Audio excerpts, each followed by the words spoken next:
Segunda Reis, capítulo 2.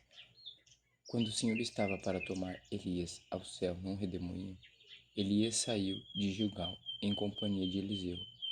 E Elias disse a Eliseu: Fique aqui, porque o Senhor me enviou a Betel. Mas Eliseu disse: Tão certo como vive o Senhor e como você vive, não o deixarei ir sozinho. E assim foram a Betel. Os discípulos dos profetas que estavam em Betel saíram ao encontro de Eliseu e lhe perguntaram: Você sabia que hoje o Senhor levará o seu mestre, elevando-o por sobre a sua cabeça?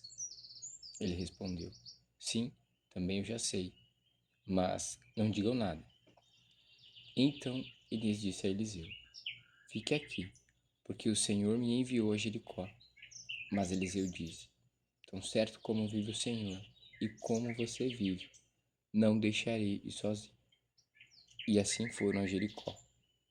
Então os discípulos dos profetas que estavam em Jericó se aproximaram de Eliseu e lhe perguntaram: Você sabia que hoje o Senhor levará o seu mestre, elevando por sobre a sua cabeça?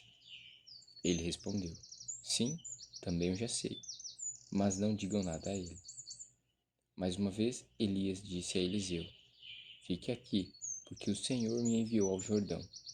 Mas Eliseu disse: Tão certo como vive o Senhor e como você vive, não o deixarei ir sozinho. E assim os dois foram juntos. 50 homens dos discípulos dos profetas foram e ficaram a certa distância. Quando ambos pararam junto ao Jordão, então Elias pegou seu manto, enrolou-o e bateu com ele nas águas, as quais se dividiram para os dois lados, e ambos passaram em seco.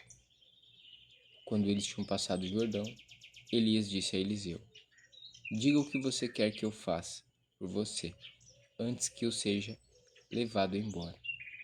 Eliseu disse: Quero receber por herança porção dobrada do seu espírito.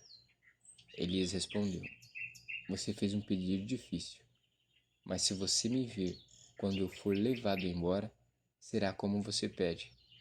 Porém, se você não me vir, não será assim. Enquanto iam caminhando e falando, eis que um carro de fogo, com cavalos de fogo, os separou um do outro. E Elias subiu ao céu num redemoinho.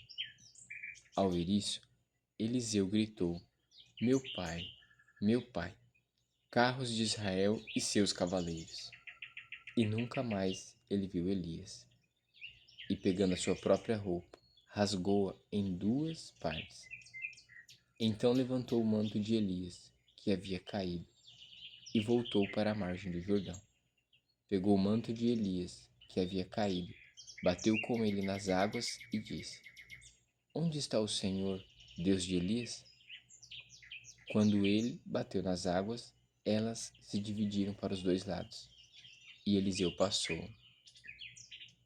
Os discípulos dos profetas que estavam defronte em Jericó viram isso e disseram: O espírito de Elias repousa sobre Eliseu.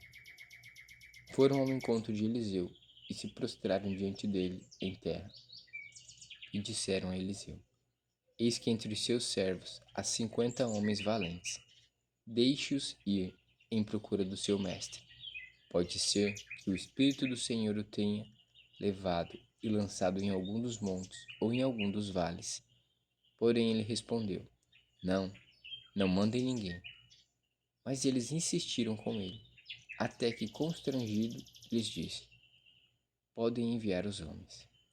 E enviaram 50 homens, que o procuraram durante 3 dias. Porém, não o acharam. Então voltaram para junto de Eliseu, que tinha ficado em Jericó. E ele lhe disse: Eu não disse que vocês não deveriam ir? Os homens da cidade disseram a Eliseu: Eis que esta cidade é bem situada.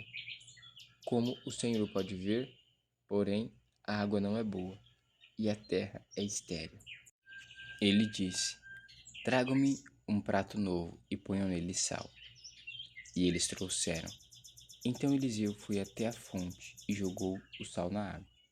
E disse: Assim diz o Senhor: Tornei saudável esta água. Ela não será mais causa de morte nem de esterilidade. E aquela água ficou saudável até o dia de hoje, segundo a palavra que Eliseu tinha dito. Então Eliseu partiu dali para ir a Betel. Estando ele a caminho, uns rapazinhos saíram da cidade e zombavam dele, dizendo: Suba, seu careca, suba, seu careca. Eliseu se virou para trás, viu os rapazinhos e os amaldiçoou em nome do Senhor. Então 2 ursas saíram do bosque e despedaçaram 42 deles. Dali, Eliseu foi para o Monte Carmelo, de onde voltou para Samaria.